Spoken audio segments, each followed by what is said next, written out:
By way of introduction to those of you who haven't met, I served on the Park and Rec Board with Mr. Faulkner for several years, but 5 years total. My expressed purpose in getting on the Park Board was to dedicate my efforts toward finding funding to acquire parkland in our urban core. At the time I lived in Tierra Santa, we have more than enough park space in Tierra Santa. It's great. I have a little girl who's not so little anymore. She's 12. And we have tons of space in our outlying areas. What we don't have is parkland in the urban core of our city. And it's nearly impossible at this point in time to go back and get all of what we need. So when we have an opportunity to acquire a neighborhood park or two neighborhood parks in the most park-deficient neighborhood in the city, my motivation is to do everything we can to keep that. I was the principal member of the Park and Rec Board responsible for investigating what many of us felt was this mishandling of the state park grant that the state provided in the sum of $2.4 million for what's been known as the Fox Canyon Park. The City Council authorized its staff, under the manager at that time, to apply for a $2.4 million grant based on a representation by the manager's office, which is contained in my Exhibit 6 at page 30, a false representation that the city had negotiated a purchase of the site and that there was an escrow open and the escrow would close if the council would just act. So based on a misrepresentation to this body, the council acted and committed the city on a course that's now led to this $2.4 million. That statement, which is quoted right out of the manager's report, is false because, in fact, the city had not concluded a transaction to purchase the land, nor had it, well, it did enter into an escrow, but the seller of the land didn't know there was an escrow. So somebody could buy my house and open an escrow claiming we're in escrow without me knowing about it, I guess. There was a lot of malfeasance. And Exhibit 6 is the city attorney's report, interim report number 14. I probably provided as much information in that report as anybody. There's over 100 exhibits that go with it. A lot of those came from Public Record Act requests that I made and shared with the attorney's office. Ms. Emerald's office has all of those exhibits if you want to verify any of them. So what happened is the Fox Canyon Park deal fell through essentially because the city never acquired the property. Yet we expended over $100,000 developing a park on a site we never owned. We never told the state that we couldn't acquire the property. Nevertheless, the state gave us $800,000 to acquire the property. Once we got the $800,000, we never once offered that money that the state gave us solely for that purpose to the landowner, a fellow by the name of Larry Zajon, who would have sold the property, quite frankly, for less than that.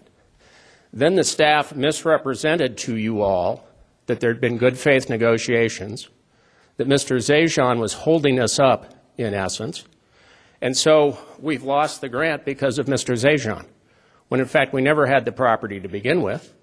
We never offered him the money we got for that purpose. We never entered into good faith negotiations with him. It was all about a road that Mr. Medaffer and some others wanted to put through there, but this body never authorized. And we spent over $170,000 in park funds developing a road without council approval, just staff out there on their own with the knowledge of the council office. Well, that was exposed, and this council voted to restore that money that many of us felt had been stolen from park funds. So that money's been restored now, but then we were told, oh, but we can't do the deal, and if we're going to save the grant, we got to move over to this other site called Whiteman Street. Now, Whiteman Street, you acquired in an eminent domain action because it floods all the time. So you're never going to have a commercial or residential development there. Whiteman Street will always be open space. So my suggestion, if I were your attorney and I could come to closed session tomorrow and advise you, is to do three things. Don't blow the grant. You may have all seen the February 20th memo from the director of the Park and Rec Department saying she was rescinding the grant. I don't think she can do that. The grant application was made with authorization and by a resolution of this body. The decision to build the park was made by a resolution of this body. And the decision to attempt to transfer the grant to Whiteman Street, which has failed, by the way, was made by this body. So I think this body is the only one that can rescind. I think it would be a violation of law for the mayor's office through the department to rescind. So in Exhibit 1, I highlight for you some recommendations that I would make if I were your attorney as to how you save this thing. Whether you like Whiteman Street or Fox Canyon, I'm not here to take sides. This council 2 years ago decided to go to Whiteman. But if you're going to pursue Whiteman, there are some options, and the council member is aware of those, and they're highlighted on Exhibit 1. But what I'd also like you to do, urge you to do, is to reconsider the Fox Canyon site. The concern that the department has is that we're going to lose this grant because we have a year to complete it. Now, we can get an extension. They didn't tell you that, but the council member is aware of how you do that. Whiteman Street is tied up in litigation, and I address that in Exhibit 3. Fox Canyon is not involved in litigation. It's been through its environmental litigation.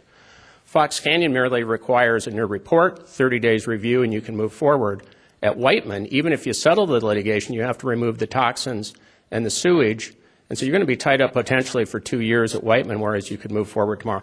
Just one more comment, if I could. Jim Silverwood, who owns Affirmed Housing, and I communicated today, and he now owns the Fox Canyon site that supposedly wasn't available by Mr. Zajan. He's willing to negotiate a sale of that property to the city for the original park within the confines of the $800,000 or potentially less if the community and you support that. Thank you.